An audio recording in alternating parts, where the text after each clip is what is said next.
కసకసలు very good. నువ్వు వేసుకున్న ఆకు ఏ కలర్ రా? ఆకుపచ్చ. మరి ఒక్క నలుపు. సొన్నం తెలుపు. అబ్బా కలర్లన్నీ కరెక్ట్ గానే చెప్పేశావే. ఆగాగు. నువ్వు వేసుకున్న 3 కలర్లో ఏదో కలర్ ఉయ్యి.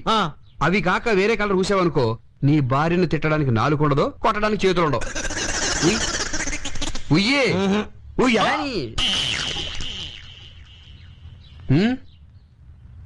3 రంగుల్లో ఏదో రంగు పడుతుంది అనుకుంటే ఎరుపు రంగు పడింది. దానికి నన్నేం చేయమంటారు?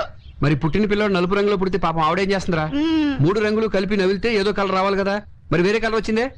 నువ్వు ఎరుపు, మీ ఆవిడ తెలుపు అయినంత మాత్రాన బిడ్డ నలుపు రంగులో పుట్టడంలో ఆశ్చర్యమే ఉందిరా. అవును, ఇంతకీ నీ వంశంలో నల్లగా ఉండేవాళ్ళు ఎవరూ లేరా? ఎందుకు లేరు? వాడి బాబు, తాత, ముత్తాత మొత్తం నలుపే. అక్కడ జరిగిన తేడా ఆ ముగ్గురులో ఎవరో ఒకరు పోలికొచ్చుంటుంది. దానికి అమాయకురాలైన భార్యశీలను శంకించి అందరి ముందు అవమానిస్తావా? రేయ్, ఆడది గడప దాటాలనుకుంటే ఆ గడప కూడా తెలియకుండా దాటగలరా?